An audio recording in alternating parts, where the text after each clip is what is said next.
Sorry, we're good. Go ahead. Okay, good. No, my journey is one of personal growth, power, and enlightenment. It's been a tough go.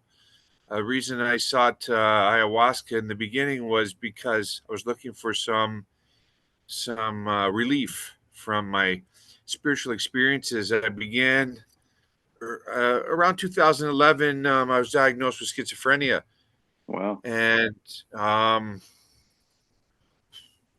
it was a tough go. It still is.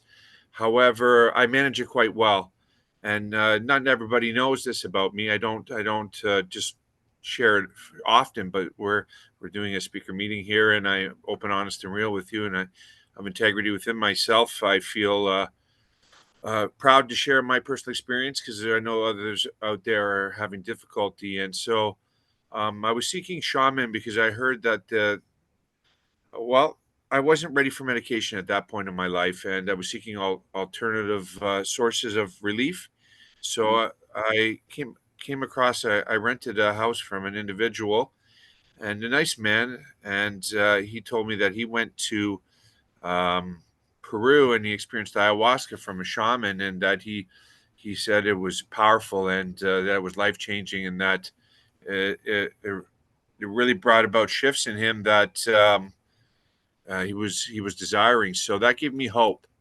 Mm. And having the tough difficulty of hearing voices, um, I was seeking anything that I could to find relief in my experience. So I set on the journey to Peru. I went there 4 times.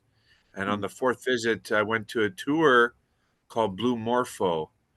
And there we gathered at a hotel, and we took a bus to um, a boat, and then we went on the boat down the Amazon, and they Wow. had like, yeah, it was set up. It was really clever. It was really cool, and we prepared the ayahuasca together, and um, their speakers were really polite and informative, and they shared about how the process would unfold, and really my first try uh, and it was like a big canopy over us, and it Okay. surrounded us in a circle, and they had beds where everybody could lay down, and they only gave us a little bit the first night. It was like just to try it, and I went in with a pretty tough mood because my schizophrenia was the voices were tormenting, abrasive, abusive, and so I kind of just sat there, and they kind of just pestered me the whole time, and so I didn't really participate, and we didn't drink that much, but I went into a with a really, really good attitude next time around. It was like the next day, and Mm. I was sitting beside a girl who was attractive, and I'm a man, and I was happy. I was elated. My emotions were up, and I was being playful and joking and having fun, Hmm. and I had the best time of my life. Really? I was laughing. They gave me an ovation for um, Spirit was laughing through me like no other. It was just it was incredible laughter for about 10, 15 minutes, maybe even longer. I really psyched out, and I I seen like obviously the imagery looks different because we were in the shadows that were being cast in this space at nighttime. The girl's face, it kind of looked like she was wooden when I Mm. looked up at her, because they go around and they're playing their music and the shaman's singing, and some people are reacting differently. Some people were throwing up, some people because they have showers on the outside, and some people it's almost like you're intoxicated to some Yeah. extent. And Mm. I was seeing vivid images of patterns and shapes, Hmm. and it carried on. And I had a great show, got an ovation. Everybody was proud, and I laughed harder than I've ever laughed in my entire life, and thought it was just the best because I went in with a positive attitude, and it really thrilled me. I really had a good time. I give you a little bit of background information. Through the lens of the doctors, they see my illness as uh, hearing voices. So they try to treat those symptoms with medication. Hmm. And I can tell you, it's given me control over my emotions, but the symptoms never changed.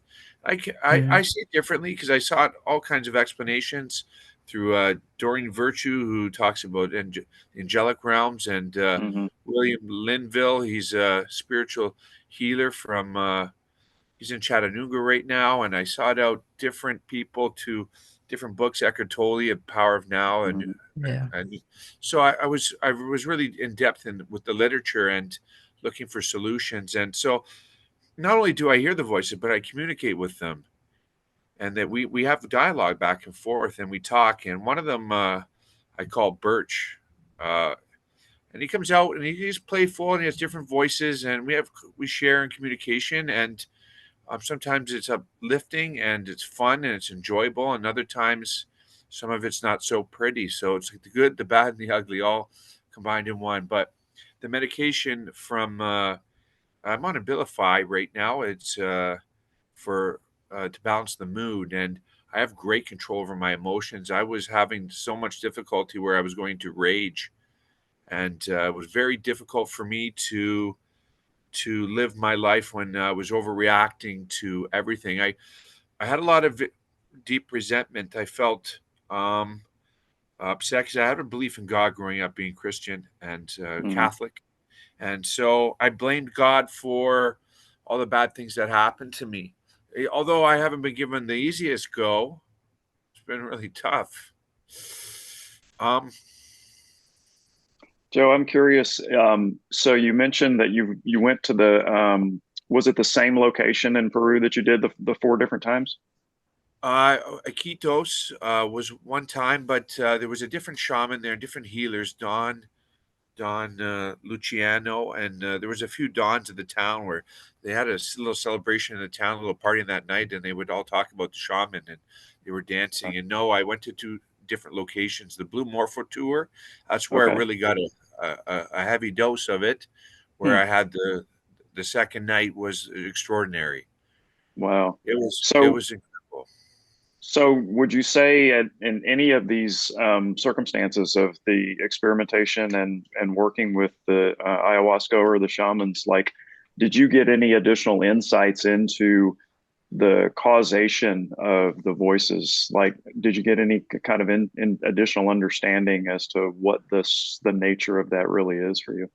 I learned how important it is with these exceptional abilities or disabilities to mood. The Hmm. power of me being positive and being in a good space, because when I carried that into the ceremony, I had the most exquisite time ever. It was awesome by far, and Wow. um, so it showed me how the power of emotion. If I could carry that into my life today, that was really what played out for me in that circumstance, was my positive emotion coming into it. So when I Mm. can reach those peaks and those heightened sensitivity at times of joy and peace and inner harmony with whatever's going on, even though it's quite challenging and difficult, I have the best of times in my life today. That's awesome. So would you Yeah, say that it's sort of made you more proactive and intentional about setting your own frequency, your own mood space then? absolutely. I'm big on getting into joy. I studied the law of Mm. attraction from Abraham Hicks and Yeah. Esther, who wrote the books. Very powerful teachings. When I was going through my darkest hours,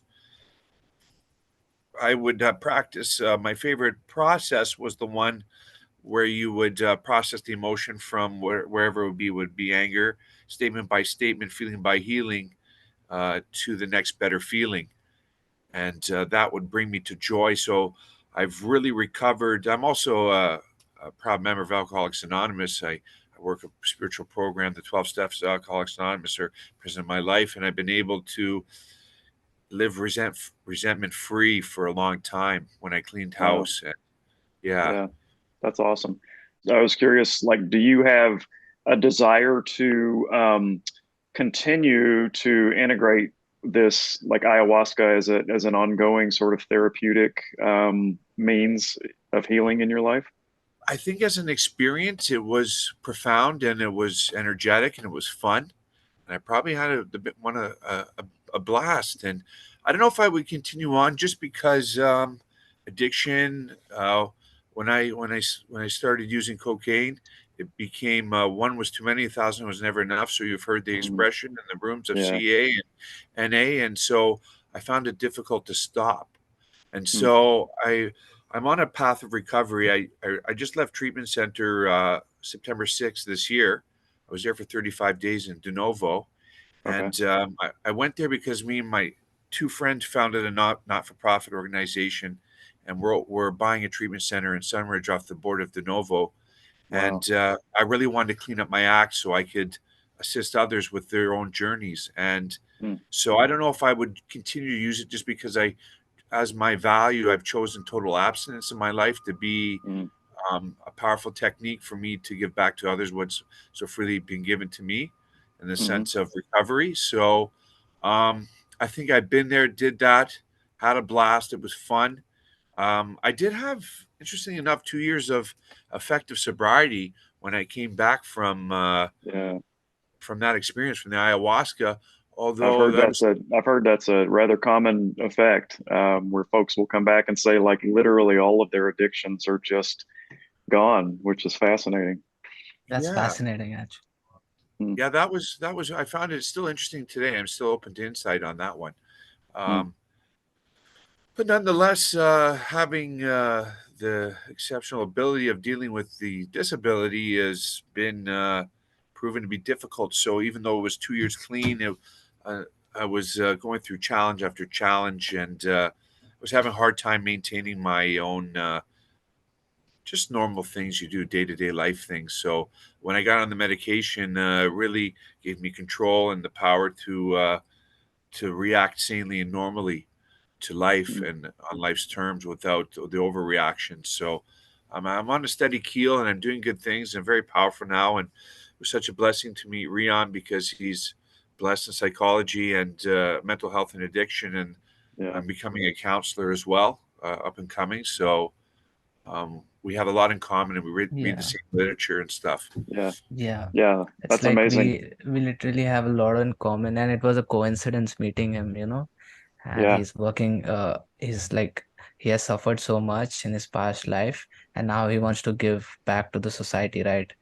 By by opening the rehabilitation center, and it's very fascinating for me. Coming to one more question is that, do you think ayahuasca actually helped you, with the recovery and also the AA program as well?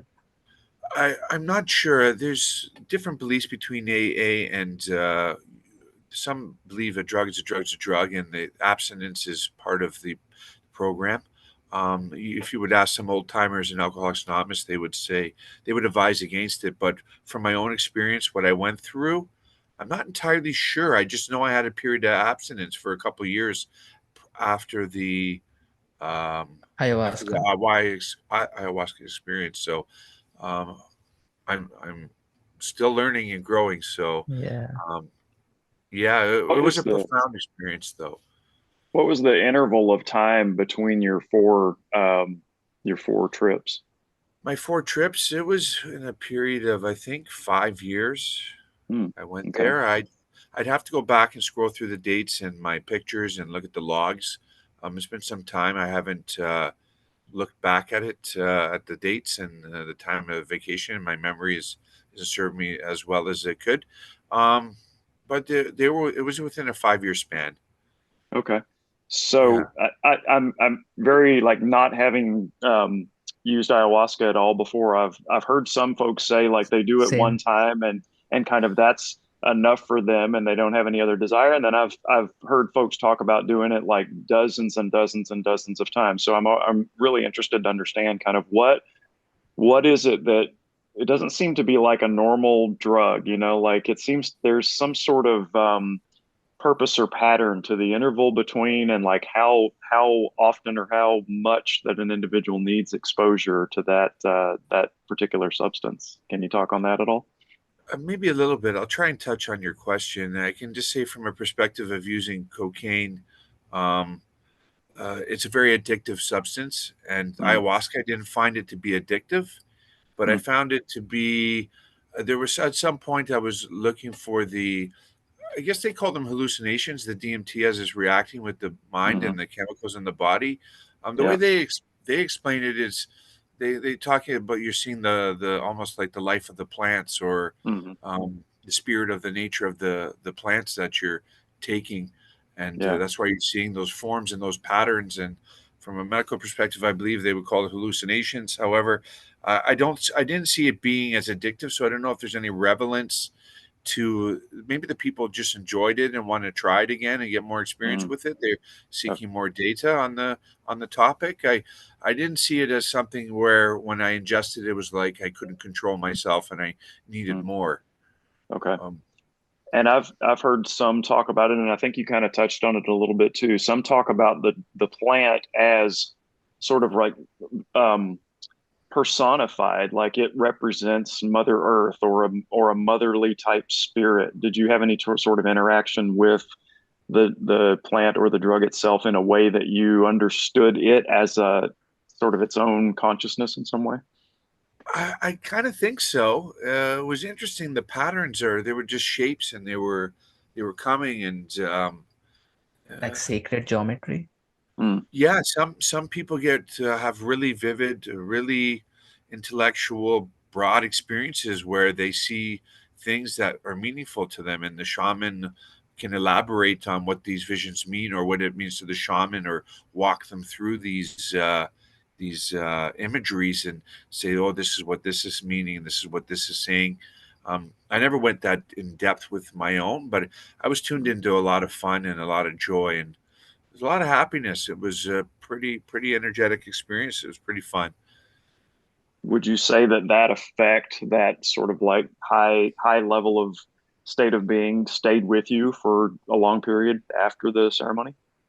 I don't know if it's directly in relationship to uh, the ayahuasca. Maybe it brought it out of me, and Hmm. I was in tune with the same consciousness or the same beings that continually challenge me, poke and prod at me, and uplift me and enlighten me at times. Can be the lightest of the lightest and the dark of the dark, and God's really set forth a path of me and challenge. Hmm. It's hard sometimes, but I believe that I can reach those states of consciousness just laughing, playing, and being joyful with my light team.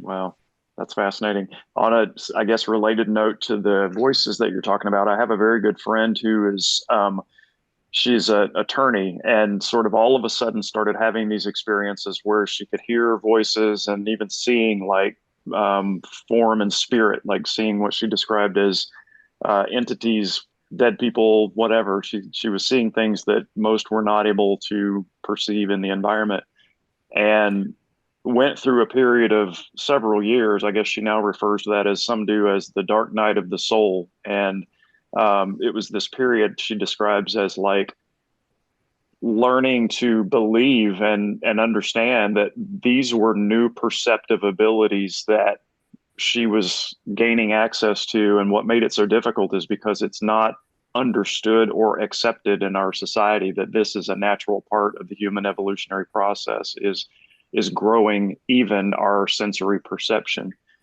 in new ways. So um, I'm sure you have, and it sounds like you've reached out and tried to find sources like that, folks that have kind of been through the dark side and come out of it and recognize that these, I don't believe that these are disabilities. I think what you are tapped into is new abilities, new human abilities that most or all of us potentially are going to start to develop and grow into. And the people that are taking the souls that are taking on the challenge of being the first at the trough, if you will, with these things are the most resilient, the toughest of the tough, the most dynamic, and the most connected to source, like you have to be in order to be able to perceive a greater range of existence than what is accepted in the collective.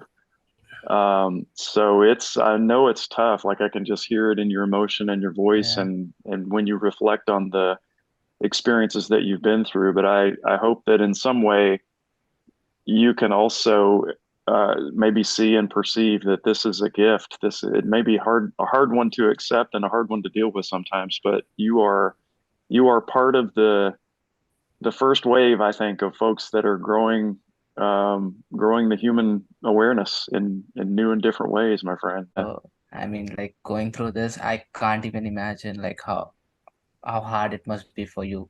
Like I can only like listen to it and like empathize with like let's say 50%. But yeah, it's crazy. Well, and it's so encouraging to hear that even in the midst of kind of still dealing with these challenges, you are seeking to establish a center to help others, to reach out and share your lessons and your energy and devote your time and focus to helping other people get through these difficulties. Like that in itself says everything about the strength of who you are and the strength of your soul. So it's very inspiring to hear that there are people out there that Mhm. have been through hell and they come out of it and go, I want to help others walk through that, whatever that is. If they need help, I'm going to be there. It's beautiful, dude. Like really, really cool. So this is to Yeah. me is a lot broader and a lot more encompassing than I know we're kind of talking about your ayahuasca journey, and I do see that as a very important part of your healing path, and I think it's going to continue to grow and evolve in our, especially our Western society that has not accepted these earth-based tools as effective means of getting in touch with who we are and understanding ourselves as individuals or as humans better. But that's what they are, and you're serving as one source of light to show that, to prove people like there are better ways to deal with Yeah. what we term illness and disability and like we have I think we have mischaracterized so much about the human mind and about personality and psychology, and people that are now coming around and willing to speak and be vulnerable and tell the truth about what they've gone through and what they've dealt with are the ones that are going to expose the truth about what we really are, what we're connected to, what we're made of, where we come from. Like that's what I And see when I hear people yeah. like you talking about their stories is you are a light, brother. You are a light.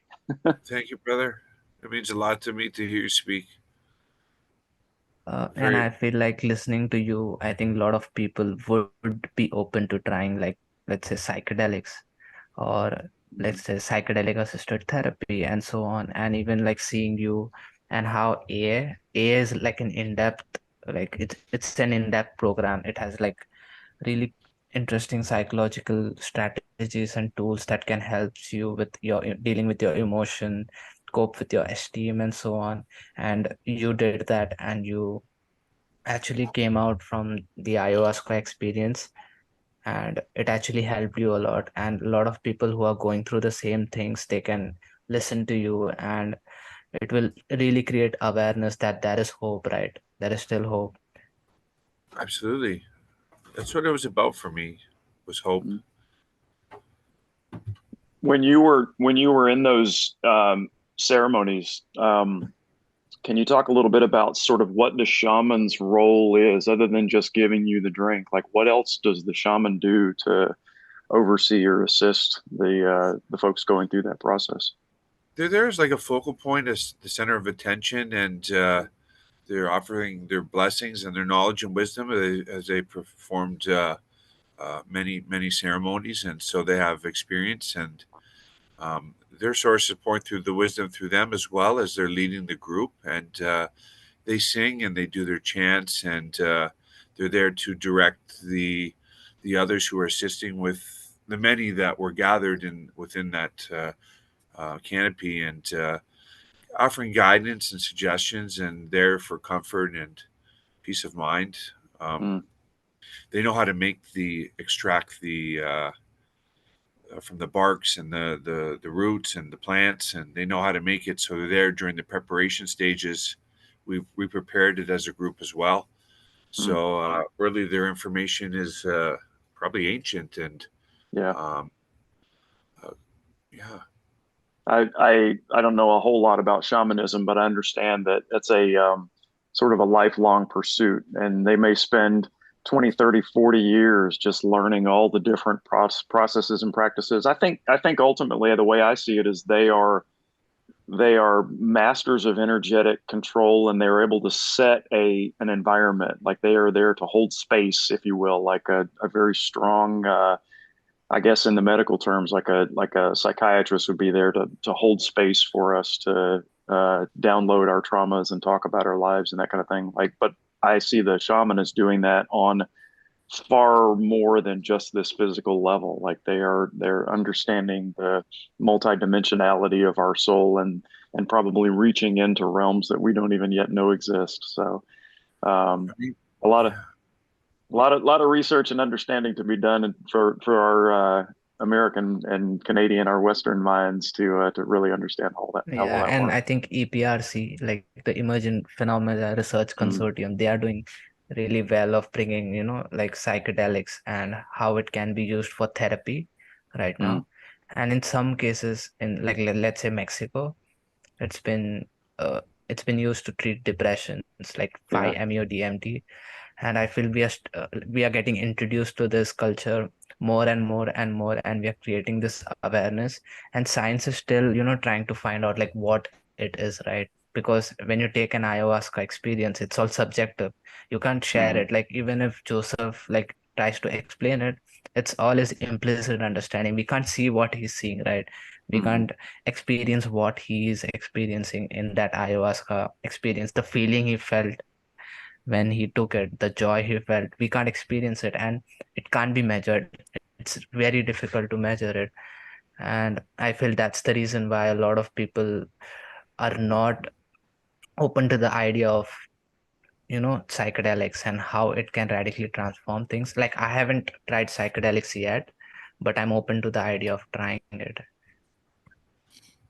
Joe, did you go into either the first or any of those ceremonies with any specific intention, like something that you wanted to understand or to achieve coming out of it?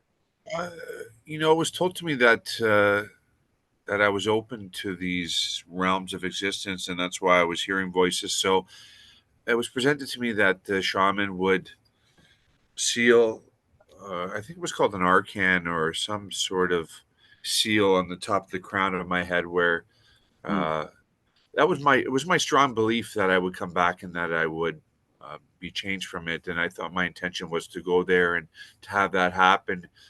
And it didn't happen just like that. But what happened is I kept growing and expanding and being more, like you said, with like the warrior in me, just the fight in me would never, as much as I felt like not carrying on at some point in some mm, times. Um, my strength grew, my charisma grew. They asked me when treatment, what comes to mind when you think of somebody who is experiencing schizophrenia, and I said strength, wisdom, charisma, mm, personal power, because nobody ever heard that before. I was the first mm, one to bring that because everybody said, "Oh, crazy" or yeah, psychotic, or I'm like, no, I'm not any of those things. I'm just a normal person having these experiences, and yeah. um, that's what the personal power that came from all of this. Are you familiar with the term psychopomp? No, I never heard that. So this is it's a relatively new one to me as well, but it's I guess what the indigenous cultures would use to describe a embodied soul that is of such a nature of power and connectivity that they attract disembodied souls that are still choosing to remain attached to this material world because of whatever attachments and desires and affiliations they had during their embodiment. They I see. don't know that they have the ability to fully detach from the physical experience, and so they, we live in a universe of free will, and we all have choice. And if one of those choices is to remain stagnant between zones, then we get to experience that choice, even if it's harsh and painful and confusing and disconnected. So the psychopomp essentially is the embodied aspect of that connection that develops the ability to relate to those who are making the choice to stay connected here, and helps introduce them to the idea that they can detach and move on to whatever their next stage of soul experience is. So I'm Strange. not necessarily suggesting that's what you are or what your role would be, but I think it's quite possible that something like that is on the horizon for people that have the level of attunement and understanding like you're talking about. It's not craziness. It's not insanity. It's, dude, you're a gifted freaking soul, and it's just a matter of growing into what the right roles and the right calling are for those talents and those gifts that you have. For me, it's the way of love. Mm, I've that's the way it is to be in harmony with myself and others. I went through so much experience with resentment. 12 steps talk about for the alcoholic, resentment is to die. And they were so severe in my life, just the thoughts I was thinking, the feelings I was having, and the repetition of them, they would keep coming up. And I've been able to clean house. And when I mean by clean house, I've been able to reach for the feeling by feeling to new, better perception. So I'm seeing through the eyes of my source on a mm, more consistent basis on all these relevant things that happen to me. So I'm not reacting. I respond differently to life today. mm. Awesome. Are you familiar with the Seth material, talking about reading and That research? speaks. Yeah. Yeah, that's how Esther was introduced to her guide through Seth. I Okay. believe when she was originally started channeling Abraham, Hmm. she was introduced. They told her she would have uh, uh, her guide would be introduced to her through an experience, and that's what happened. So I Wow. remember I'm a big Yeah. fan of Esther and That's cool. Eckhart. Yeah, Yeah. That's fantastic. Yeah. The couple of times during this conversation, things that you've said have keyed my mind into, like, you're reflecting a lot of those same principles and ideas that are found in that material. So it's absolutely. yeah, it's fascinating. I mean, someone can sit and listen to your story and literally see the evolution of a soul growing into enlightenment over the course of just a period of years. Like, it's fascinating to meet people that I've heard some talk about the fact that the vast majority of us come to this planet and make very little um, progress from a soul's perspective during a single incarnation, right? And then there are some that come here and say, pummel me. I want to learn the hardest lessons, and I want to go through it, and I want to grow, like, grow. I came here to evolve. And I can't help but think, like, those like yourself that you're talking about going through difficult challenges and hard experiences, like, that's what it's all about, man. It's You're just like self-mastery. Totally. yeah. It feels like Yeah. the master of my life and my emotions and being just aware of how I'm feeling at any given moment and being aware of the all the intrusions and the abrasiveness and the confusion that's presenting, but remaining clear and upbeat. And I'm able to facilitate that for others. I don't react the same way as I used to, and I can be there for others who are going through moods or changes and uplift them into different spaces and places that are better feeling for them and Mm, myself because it's I was just yesterday I was in the car and I said, guys, what's going on? What happened to the mood? They're like, oh, somebody said this to us. But I have mm, such a keen awareness of the moment and people's their feeling basis in the moment. I was able to just tune in and be like, what's wrong, guys? What happened? But I think that's normal. We all have that sense of sensitivity to our surroundings, and people maybe some more than others. And mm, I think when you said their disabilities are our abilities, I think they're our greatest gifts and they're our mm. best teachers. You talked a little bit about energetic sensitivity and environment. Do you feel like either the ayahuasca experience or any aspect of your experience over the last decade has changed that sensitivity for you? Do you feel like that has become, uh, I don't know how to describe it, but do you feel that that's changed over the last decade or so? Something happened one day. Something happened while I was performing quantum touch. I mean, I do energy work with Okay, quantum touch, founded by cool. Richard Gordon, and Mm, Reiki. I have my Reiki 1 and 2, Reiki. Yeah. mm, and I was doing something where I was doing like this fire breath where you breathe in and out really quickly, mm, and I felt energy shoot up the top of my head, and then I started crying, and it was just a profound experience. I didn't know what happened, but all hell broke loose after that.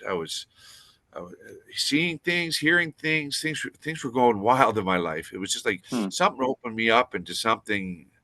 Some people would call it a Kundalini energy or Yeah. Yeah, Kundalini Kundalini experience. experience. I, based on what I've heard or what I've read, that's what happened to me. Hmm. Um, do I have the knowledge of knowing of pure infinite wisdom? Some would say at some points in some places and times, but sometimes it could be classified as that, and other times it's just wit and humor coming through for me. Hmm. But it was pretty profound, and that's when things really opened up. So it's Yeah. been the whole evolution of experience after experience with different places, people, and things that have really broadened my perspective and given me such a heartfelt passion for life.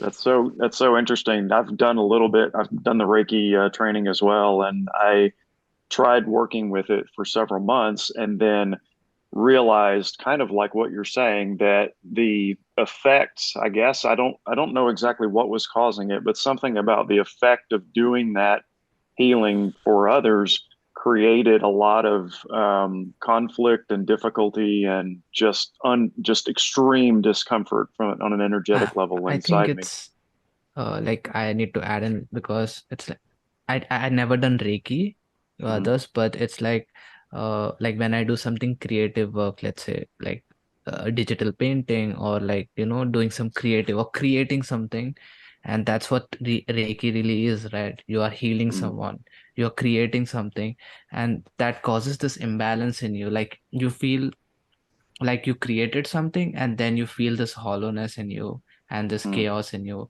and you need to go through that in order to then recharge your creativity, right? Hmm. Is So you that the think same those thing? maybe I'm not really sure. Like I couldn't necessarily identify, like Joe was saying, I couldn't necessarily identify the causation. And it was so new and uncomfortable for me. The only thing I knew to do was step back from doing anything with that healing energy. I took it to mean I was not ready to use that capability, whatever it is, and at that point in my life. So, but I like what you're saying. There's a good possibility you're right that I think the way I understand it is Reiki and other forms of sort of tapping into that divine energy is a form of channeling. It's a sort of physically manifested form of channeling, and you are agreeing to be a conduit for what is infinitely more powerful energy than just what it takes to run this physical body.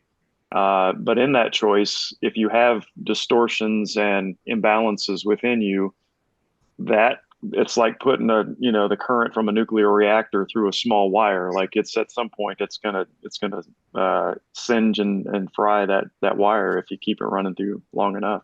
Yeah. So I don't know, but Joe, it's again incredible that again, as you're going through all these types of very difficult experiences, you're also still pursuing knowledge and capabilities that help others. You're not just trying to fix and balance yourself. You're trying to find ways to share and to give. I think that is what creation is. Yeah. Absolutely, sir. I'm an Mm, advocate for mental health, and I think I will lead this generation and my generation and those to come, younger people that are going through the beginning stages of mental health issues. I can bring clarity, wisdom, knowledge, and experience to help assist where they may be feeling like this is too much, or I can't carry on, or um, I don't know how to handle this. I believe that my strength will supersede those feelings, and I know how to empower them. I know how Yeah. to uplift those emotions. I think that's the key player for me, from my experiences, being able to move from emotion to emotion and remain at that energetic level that feels really good. mm. And I For think I believe in you, really, Joe. Like you started a rehabilitation center, right? And you are taking like this big initiative. Like a lot of people can't really take it, like even if they think about it. And and it's very like inspiring to me. Thank you so much. The vision has been given. It's I see the path. I see it clearly. I see where I'm headed, and the people with me are one of my best friends, Tom Cisco's. He's in recovery as well, and he's reaching for the stars. And we all aim to uplift and to help others. It's our prime purpose is to just carry a message of solitude and strength and hope for others, and alleviate some of the struggles on the planet. Joe, so Ria and I are hoping to make this a regular thing and publish this. And so if any listeners or viewers down the road find that this and are inspired by your message, is there some way they can find your center or reach out to you? Is there some way that they Absolutely. can find you online? Sure. Sorry to interrupt you. I do that a lot, but well-meaning. So we're looking at. I'm a local 46 plumber and steam fitter, and Dave Griffiths from the board of the local 46. His father founded the De Novo Treatment Center and put it into action. It's in Huntsville, and Mm. they own a property in Sunny Sunridge, and that building's still owned by them, and it's up for sale, and it will house about 20 to 25 people. And we're looking at Mm. doing like a pre-treatment, perhaps a detox, um, and post-treatment. So when they leave De Novo or other treatment centers, they can come and find a life of solitude there. Uh, we, Wow. we think of it as an empowerment place of living where we will have counselors on site, we will have staff, we will have cooking and cleaning, maybe some of it shared between the people as well as professional trained employees. But they would be able to reach me on my Facebook. My name is Joseph Daniel Rocky Schiavello on Facebook, and my Instagram is Joseph Lightray Schiavello. And you can find me there. You can reach out to me. I'm looking. We're just seeking like-minded individuals that want to co-create in a passionate manner, and we want to uplift, and we seek knowledge and freedom and experience, and we look forward to seeing you out there. It's a blast. It truly is. Some of my worst days are some of my favorites because of all the fun I can have in the back end with it all, and especially with my guides and team. We have so much fun at times. It's just hilarious. Like you can find me laughing occasionally, and I'm having some of the best experiences I would call lifelong journeys. They're just intense joy that comes through me from all that are around me. It's pretty passionate. Yeah, your joy and the power from your heart is infectious. You know, maybe hundreds of miles or thousands away from you, and I can feel it through the internet connection here. So, and again, just so inspiring to hear a story of the phoenix rising from the ashes, and an individual saying, "I have abilities now from my own struggles and trials that need to be shared and need to be given to the world." And so it's a wonderful thing to see you doing that, man. Thank you, and same to you. It's great that you reciprocate your your knowledge very well. The way you retell it and reshare it, it feels really good to be on the receiving end of your heartfelt sense of self. So, thank you so much for that. It feels really good to listen to you speak. Absolutely. Thank you. And it's a blessing to know that. So I've known a little history with Rion. I've known Rion since he was maybe a year or two into his bachelor's degree over in India. We met online in a spiritual discussion group a few years ago. And so I've watched this extremely intelligent young man grow his spirit and grow his mind at the same time. And it's a blessing to know that he's finding kindred souls and spirits like yourself in his new environment. And I'm just so excited for him as well to see where he goes with his career. So yeah, keep in touch with this guy, Joe. He's a bright shining star, and he's definitely one to stay close to. Oh, stop Sounds it. amazing. Yeah, I mean, it was so insightful, the conversation we had today, and how can we, I was just listening to you guys, like, so you guys have so much knowledge in you, like, how Ken was reciprocating, and you were sharing your personal experience, and it is, I want to say that it's really brave of you to do that, and I Yeah, really appreciate that. And for someone who's into psychology, and hearing someone's radical experience is really very insightful for me, and it's really is a learning opportunity for me as well, and also the people who will watch this as well. And I feel that, Joseph, you are a man with like so many experiences. It's crazy. I think you still have a lot more to talk about, and we'd love to have you in the podcast soon. Hmm. Thank you so much. It's been a pleasure being here. I'm not saying I'm leaving yet, but yeah, no, it's been great to really get to talk about things that are important. And there's a lot of people out there with struggles, and to feel empowered and to be empowered and to demonstrate through our exceptional talents each of us possess that it's possible to get through the struggles of common occurrences that are going all around the world today. Yeah, I Yeah, I think, mean, Joe, that yeah, go just real ahead, quick, Ken. I think for a lot of folks, myself included, like the spiritual journey, however it plays out, is done first on an individual level. And that's very difficult. Like a lot of people call that the kind of hero's journey. Like you're here to rescue yourself from whatever distortions and imbalances that you have. And so it's good to see, like in our world community now, that a lot of people are transcending um, that need for isolation and that need for individual growth. And now they're starting to build webs and communities and look for ways to reach out and join hands and say, I'm not doing this alone anymore. I'm gonna gain from others and I'm gonna give to others, and we're gonna do this and we're gonna learn and grow and develop these new whatever these new abilities in consciousness. We're gonna do it as a team and not just by ourselves. So that's what's most exciting to me, is to start to make connections and meet people all over the world, just like yourself, that are sort of on the maybe the tail end of their individual hero's journey, and now saying it's time to link elbows and go about this in a communal way. I really like that. People needing people. And I was a person who struggled with behavioral problems growing up. And I say that Mm, lightly.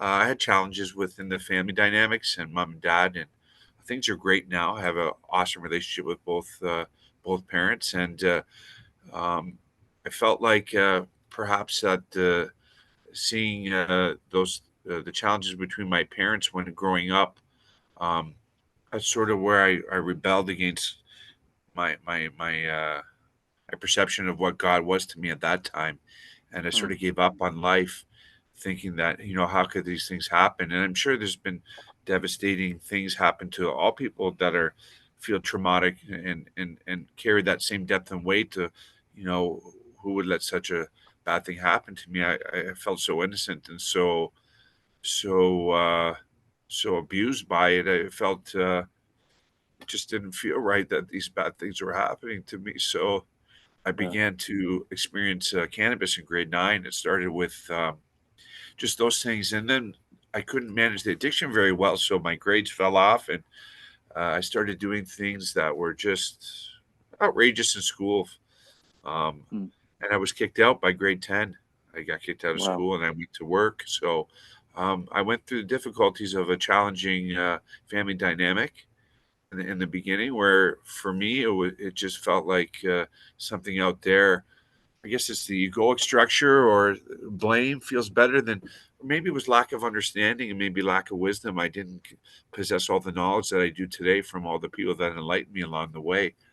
Mm. Uh, Yeah, dealing with it's a long and painful process for a lot of folks, I think. And it's interesting that you brought up the characterization of God and the God concept. I think that seems to be a common thread woven through so many of these individual stories. And I I think it's a necessary, like you almost have to go through this divorce. I did the same thing in my early 20s. I was like, I don't want any whatever this God thing is that I learned as part of the Christian faith was not the way that I internally understood a loving supreme being to act and to behave. And so there was this period of just complete separation and divorce, which was necessary in order to lay a new foundation and new framework of understanding for what that is. So it sounds kind of like that's what you're talking about also. frame after frame and knowledge after knowledge. And Abraham teaches a lot through Esther during their live and concert seminars. And Mm, said we didn't come to experience a feathered nest. We came to experience the contrast and to pick from Mm. it that which we want to give our attention to, the new desires born from the situations. And some of our greatest masters came from the greatest diversity and the greatest of challenges. And um, I just never had those concepts growing up. They weren't, I just felt like life wronged me, and so did its people. Yeah. And I was disturbed by it. Yeah. And I think there's certainly a comparison between early in the spiritual process, we tend to be very sort of externally focused with all things. Look what God is doing to me. Look what my parents are doing to me. Look what the boss and the world and the governmental leaders and everybody outside. Look at how I'm being victimized. And then we start to flip that Script. lens of creatorship and the script around, and we start to realize, wait a minute, I'm actually a lot more powerful than I realize here, and I'm contributing a lot of the things, and I'm purposely, or maybe subconsciously, I guess, characterizing a lot of the things that I'm calling bad, or I'm calling evil, or I'm calling whatever chaotic. I'm characterizing them that way. And man, when you start to realize, like you talked earlier about the ability to decide what emotions you're going to feel, to Right. me, there's nothing more empowering in creation than that. Like deciding how you're going to feel and be. That's You can talk about miraculous behavior and healings and all kinds of wonderful creative capabilities, but if you can set the tone of your own inner state, you are a master. Like that's it. I feel the same way. Just because I had so much experience with feeling so down and so out, and then being able to move those feelings through statement by statement, feeling by feeling. I Mm. coined the phrase "healing by healing" at Yeah. De Novo.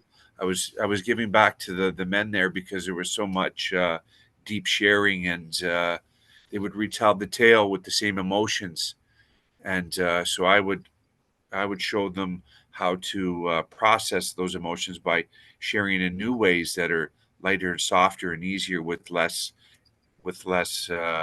guilt. Because a lot of people feel guilty for what they've done. Mm. They Yeah. feel maybe abused by their parents. There was I heard all kinds of things that was just opened my mind up to how much everybody else goes through, even though I had dealt with those uh, feelings some time ago, guilt and shame and remorse for the things I've done. Because I was told those behaviors are not who I am. Hmm. It's just things I've done. And Yeah. so that was the knowledge is really, I think, a key component into this upliftment and the change of attitudes that brings about recovery from these illnesses and this disease or diseases. Yeah. It seems to me like I don't know much about like rehab and care for addiction, but the sense I get is that the focus is on the habit, the action, the actual use of the drugs or the alcohol or whatever. But the exciting thing about this conversation is that obviously you'll help people with that given your experiences with it, but you know that the causation for those behaviors lies at a much more subtle level, and that's what your understanding is going to be assisting these folks with, like the potential for change and the potential for improvement. To me, I feel like is so much higher when you have someone that understands how mind and emotion really work to create our experience, there by your side, assisting you in learning how to recharacterize and recreate for yourself. So I think that's where you're going to benefit folks the most, man, is like teaching them on the mental and emotional side, and then putting an arm around them on the physical and the addiction side, and saying, I'm here for you as long as you need, but I'm also going to be your mentor, and I'm going to teach you how to understand things in a little bit different perspective. So Absolutely. it's awesome. And it's about like empowerment, right? Like people think they are victim to circumstances, like the Mm. external circumstances. If something happens, you feel down, you feel depressed, and you get upset easily. And it's about realizing that, you are the master of your emotions, you are the master of your thoughts and feelings. And it's really liberating that way. And a lot of people aren't that, I would say, fortunate to come upon or stumble upon this knowledge. And like, I'm really glad that I came across philosophy and psychology at a very young age. It really helped me, understand how the mind works, how the psyche works, how ego works, right? We have a self identity and it needs to survive. It will do the kind of manipulation, and it will provoke certain feelings and emotions that will, let's say, hamper our success as well. And it's really about, building that self awareness and going into the self mastery journey which you are in, and you are far more uh, ahead than most of the people, I feel like. And coming to this, so like, understanding this kind of experience, so how would you help the patients that come to your rehabilitation center, which is St. Thomas Foundation of Foundation of Love? love.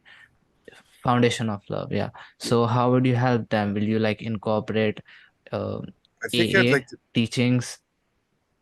I think I'd Yeah, like to be a living employee so I can live and grow amongst the many that come to change their life. But I feel like the 12 steps uh, is the process of transformation as well as coming transformation. to like step one, just admitting you were powerless Mm, and you were powerless and it was difficult to stop and then life has become unmanageable to coming to believe maybe in the group of people that there is some power and there's some hope there, there's some return to sanity. So I think step by step the 12 steps being integrated into one's life can bring about transformation. um, it's not the only way, but it's a powerful way.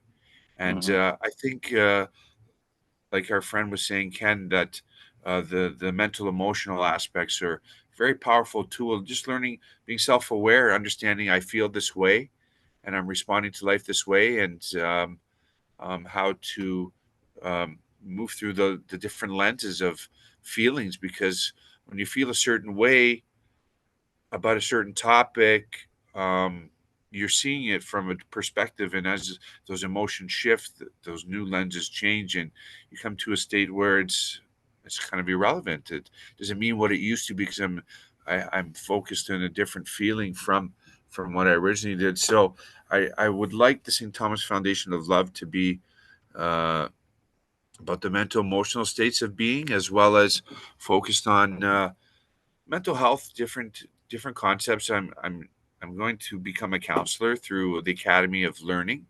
It's it's a fairly simple course from my own understanding, from what people have said. It's not too tough for somebody coming from my walk. Some of this stuff is background knowledge and should be simple to um, partake in this course and to finance it very soon. So looking forward to bring counsel and as well as expertise from the mental health and addiction uh, realm. I think there'll be a very big benefit to the people that are coming there to rehabilitate, to offer self empowerment techniques. Um, yeah, I think the 12 steps will be incorporated there. I like the yeah, teachings of Abraham.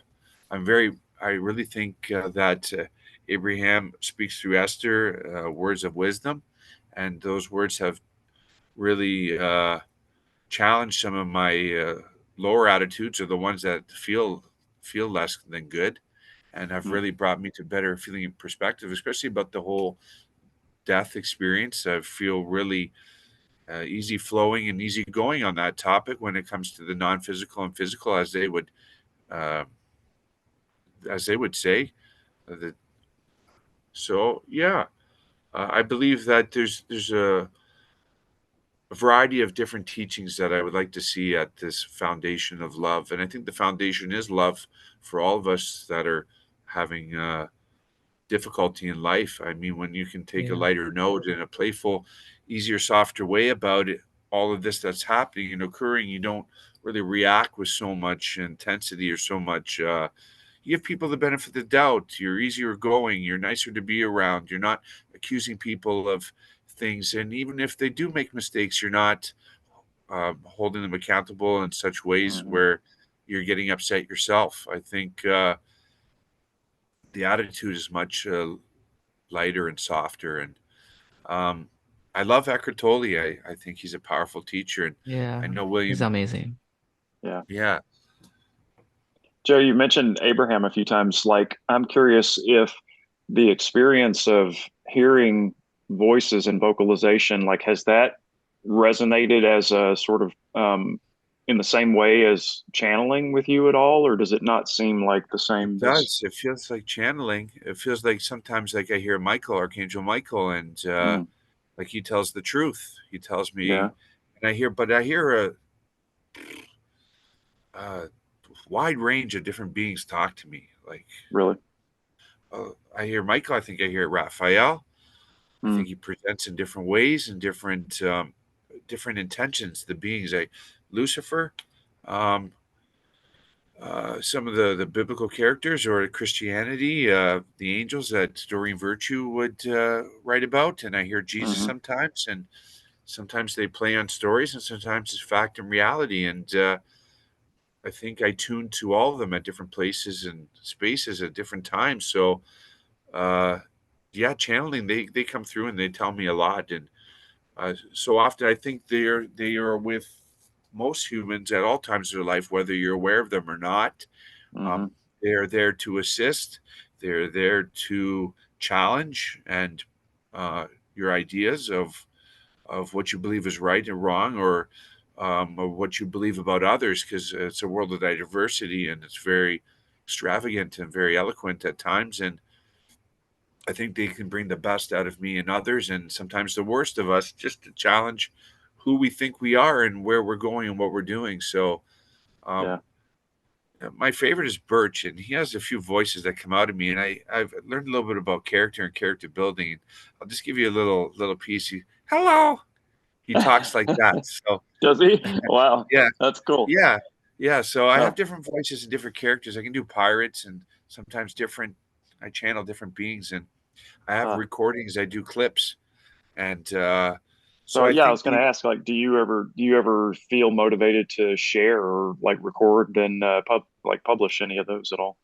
I send some of my favorite people on my journey, my recordings, because they're very dynamic, they're very intelligent, and they Hmm bring intelligence from, no pun intended, but everything is relative, and uh, they're so fun, and they can make humor out of everything and anything. And Yeah. uh, there's been times where the music they can make it like I'm hearing what they want me to hear, they need me to hear at that time, or the consciousness is sort of being altered, and I'm having these all-terrain experiences where it's just so dynamic and so intelligent. It's just woohoo!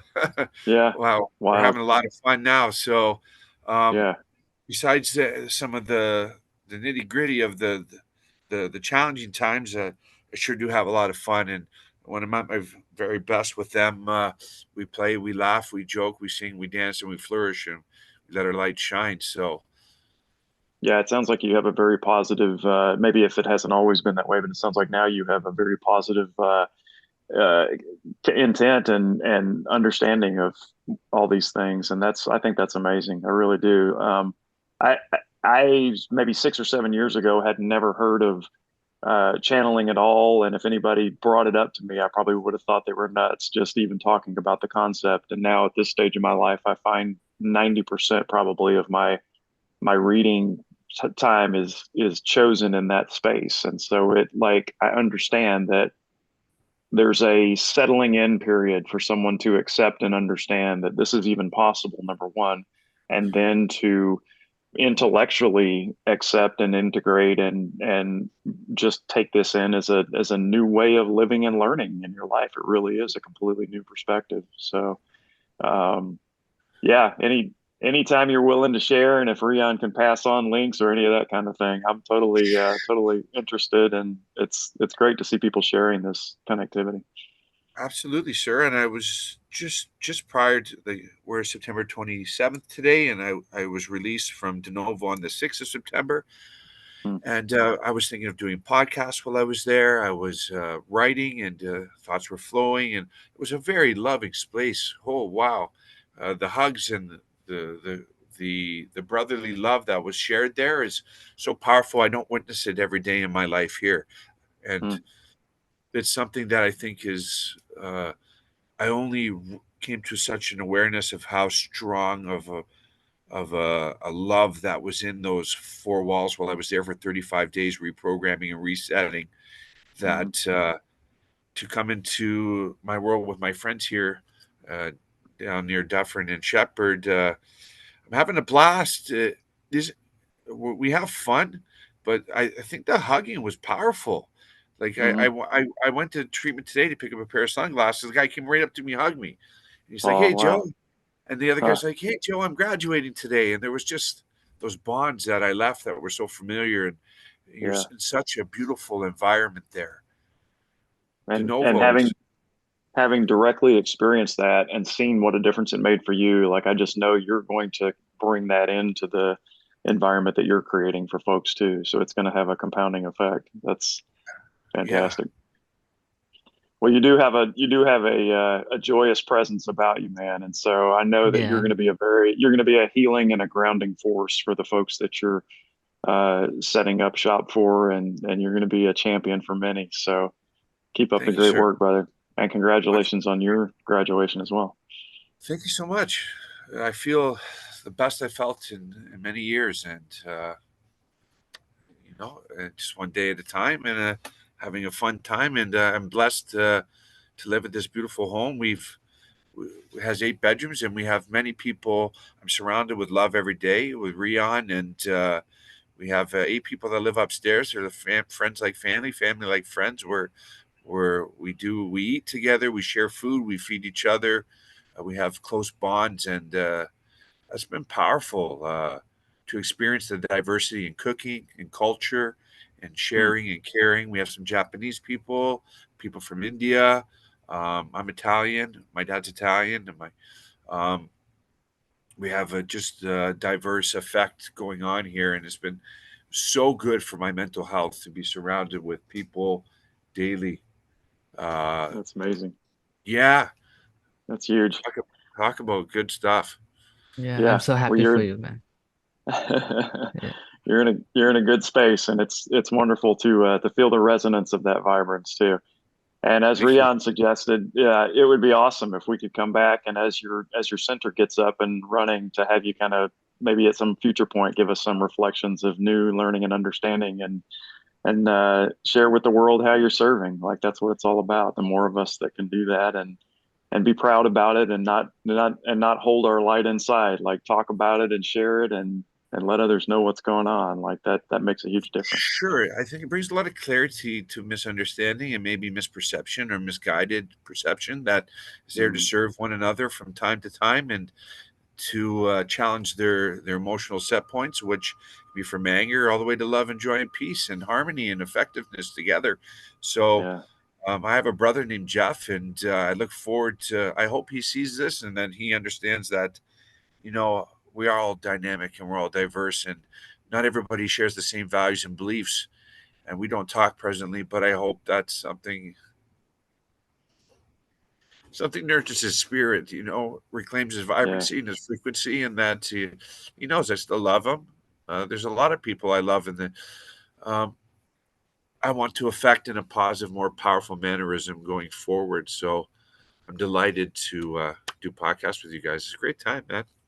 yeah. It is. This will be fun. Thank you so much for sharing your ayahuasca experience, but really so much more than that. Like your life. This is what Rian and I decided we wanted to connect, and to open up the aperture a little bit and start learning and meeting folks that have gone through all sorts of different life experiences. And you're the first out of the gate. So thanks for setting that foundation for us. He called it a coincidence, and I heard someone say God incidents, and there Yeah. is no coincidence. And I think the power of the universe is just propelling this thing forward with positive momentum, and there's no doubt that we're sitting here before each other today with clarity and knowledge and wisdom, and so much more exuberance than I ever thought was going to come to fruition today. So this Yeah, is for great. sure. This has been a blessing for me too. And Rian, thank you Yeah. for setting this up. So we Yeah. will, yeah, very powerful. You're a super soul, dude. Yeah. Thanks. You too. Yeah. All right. Superman. All right, guys. Well, great talking with you Agree. both, Thank and you, Ken. yeah, enjoy your evening, and many blessings to you both. And I hope we can Thank you. talk soon again. It'll be fun. Look forward to it, guys. Thank you so much.